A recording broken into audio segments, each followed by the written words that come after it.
क्योंकि जो देखभाल माँ बाप की बेटी करते हैं ना, बेटा कभी नहीं करता।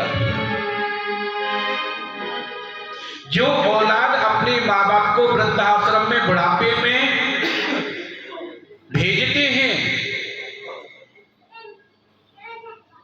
आजकल वृद्धाश्रम की बहुत तगड़ी एक कहानी बन गई है कि लोग बाग अपने माँ बाप को, बेटे अपने माँ बापों को वृद्धाश्रम में भेजते हैं, लेकिन उन्हें कसम है अपनी जमीन की, अगर माँ बाप को वृद्धाश्रम में भेजते हैं तो माँ बाप की प्रॉपर्टी लेने का उनका कोई हक नहीं है।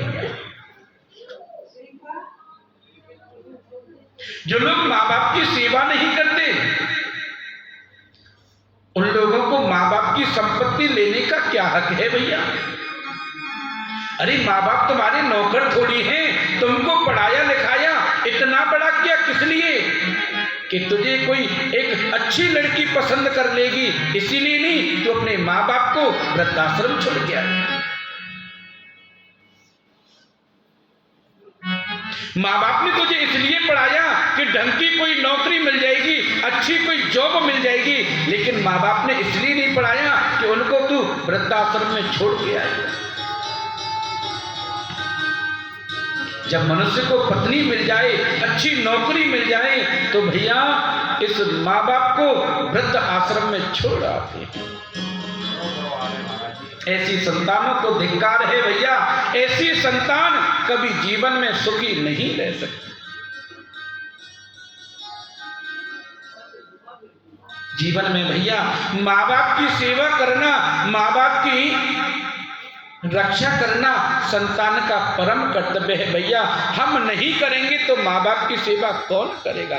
केवल माँ बाप इसलिए संतान की कामना नहीं करते कि बुढ़ापे में हम मर जाएं तो हमारी खोपड़ी में 2 किलो घी डाल दे और हमारा उद्धार हो जाए। केवल इसलिए नहीं, माँ बाप इसलिए एक बेटे की कामना करते हैं कि बुढ़ापे में हमारी सेवा करे, बुढ़ापे में हमारा सहारा बने भैया। इसलिए माँ बाप की बुढ़ापे में जरूर सेवा करनी भैया। जिसने माँ बाप की सेवा नहीं करी, जिसने गुरु की सेवा नहीं करी, देखो माँ बाप के प्रभाव से, गुरु की सेवा के प्रभाव से आज ध्रुव जी को 5 वर्ष की उम्र में ठाकुर जी के दर्शन हुए। किसका प्रभाव था? किसका प्रभाव था भैया? केवल माँ बाप का और गुरु का प्रभाव था, गुरु का आशीर्वाद था। तो भैया आज ध्रुव जी को 5 वर्ष की उम्र में जो है आज ठाकुर जी के दर्शन हुए भैया। इसलिए माँ बाप की सेवा करना मनुष्य के लिए परम कर्तव्य है। जितनी सेवा करोगे भैया उतना ही आनंद आएगा।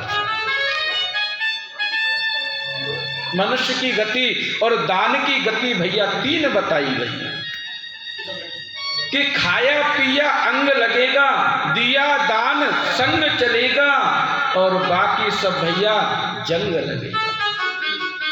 शरीर में खा लोगे पी लोगे तो भैया शरीर आपका स्वस्थ रहेगा, और जीवन में अगर दान दोगे तो भैया वो भी संग चलेगा, और भैया कमा के यही छोड़ जाओगे संतान के लिए तो भैया जंग लगेगा।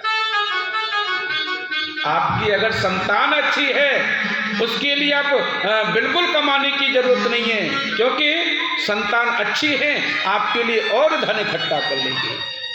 अगर संतान नालायक है आप कितना भी धन इकट्ठा कर लेना भैया वो बेकार है, वो सब मिट्टी के समान है भैया। इसलिए मनुष्य की गति 3 बताई गई है। खाया पिया अंग लगेगा, दिया हुआ दान संग चलेगा, और भैया किया कमाया सब जंग लगेगा।